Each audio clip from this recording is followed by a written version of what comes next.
गुजरात के वडोदरा से इस वक्त की बेहद अनोखे और गंभीर विरोध प्रदर्शन की खबर सामने आ रही है।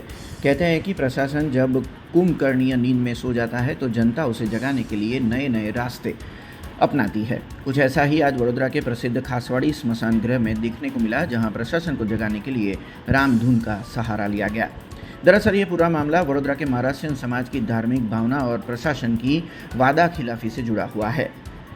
बात साल 2023 की है, जब कॉरपोरेट सोशल रिस्पॉन्सिबिलिटी यानी कि CSR फंड के तहत खासवाड़ी स्मशान गृह के नवीनीकरण और आधुनिकीकरण का काम शुरू किया गया।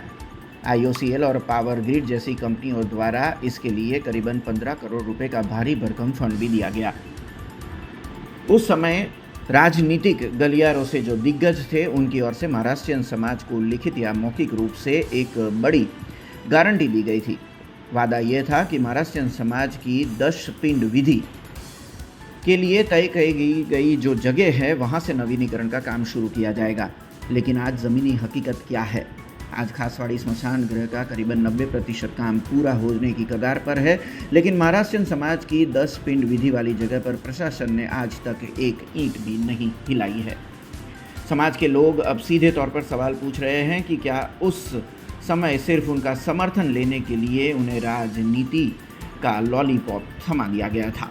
જે છેલ્લા ઘણા વર્ષોથી અમારી એક માંગ હતી કે જ્યારે આ બહુચરાજી સ્મશાનની રિનોવેશનની કામગીરી જ્યારે શરૂ કરવામાં આવી તો એની સાથે સાથે પણ આજે મરાઠી સમાજને આપવામાં આવેલું આ જે ગાયકવાડી વખતનું જે દસપિંડ ક્રિયા માટેની જે જગ્યા છે, જે આ મકાન છે જૂનું જર્જરિત થયું હતું, એની પણ એ લોકોએ માંગ મૂકી હતી કે અમારે આને પણ એક રિનોવેટ કરીને એને વ્યવસ્થિત જગ્યા તમને ફાળવવામાં આવશે એવી અમને એક બાંહેધરી આપી હતી। આજે આટલા વર્ષો થઈ ગયા, સ્મશાનનું કામ ચાલુ થઈ ગયું। સ્મશાનની કામની સાથે સાથે આજે 10 પિંડ ક્રિયા માટેનું જે મકાન છે એ જે જર્જરી હાલતમાં જે દેખાઈ રહ્યું છે, આજે એની પણ સાથે સાથે કામગીરી કરવાની અમને બાંહેધરી આપવામાં આવી હતી।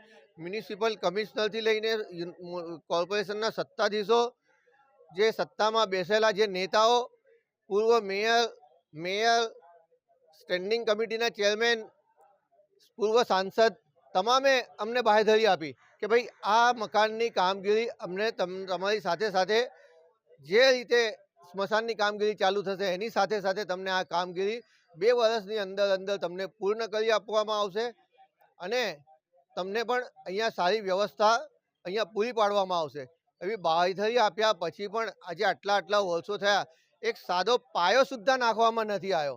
એટલે અમને આ લોકો ક્યાંક ને ક્યાંક અંધારામાં રાખીને આ સમાજને, અમારા સમાજને ગેરમાર્ગે દોરી રહ્યા છે, કાં તો પછી એમની કંઈક ને કંઈક મેલી મુરાદ છે કે આ મકાન આવી જ હાલતમાં રહીને પડતું મૂકીને આજે ત્યાં સ્મશાનની કામગીરી પૂર્ણ કરી દેવામાં આવે।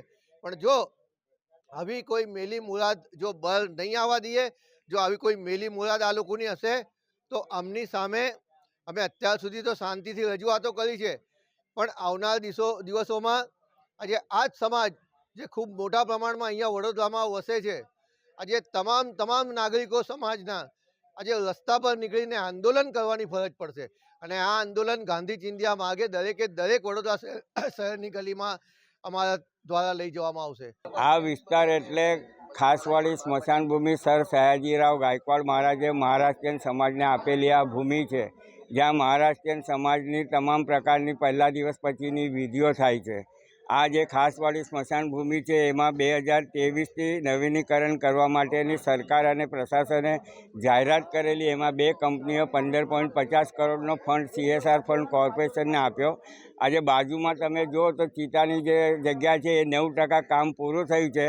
2023થી આ કામ પહેલાં ચાલુ કર્યું, મહારાષ્ટ્રીયન સમાજને સોંપવાની રંજનબેન ભટ્ટ, બાળુ શુક્લ અને કેયુર રોકડિયા અને તે વખતના ડેપ્યુટી મ્યુનિસિપલ કમિશનર તળપદા સાહેબે આ જ જગ્યાએ જાહેરાત કરેલી। તે વખતે તો અમારો મહારાષ્ટ્રીયન સમાજ બહોળા પ્રસંગમાં હાજર હતો, પરંતુ આ જે વસ્તુને 2.5 થી પોણા 3 વર્ષ પૂર્ણ થવા આવ્યા, તમે જોઈ શકો કે એક ઈંટ એને હલાઈ નથી અને કોઈ કામ કરેલ નથી। આવેદનપત્ર આપી ચૂક્યા છે મ્યુનિસિપલ કમિશનરને, મુખ્યમંત્રીને, બાળુ શુક્લને આપ્યું છે, હેમાંગ જોશીને આપ્યું છે।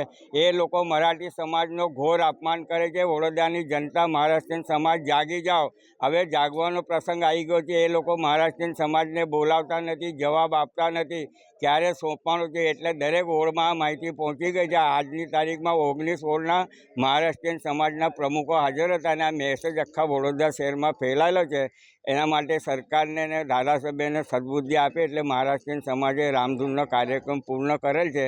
જો વહેલા જાગી જાય તો સારું છે, નહીં તો હવે એક આગે જે કરવાનું છે એ અમે બધાને જાહેરાત કરી દીધેલી છે. એ કાર્યક્રમ થશે અને થઈને જ રહેશે. જય ભવાની, જય શિવાય. हमसे जुड़े रहने के लिए हमारे YouTube चैनल को सब्सक्राइब करें और नई वीडियो की नोटिफिकेशन के लिए बेल आइकॉन को दबाएं।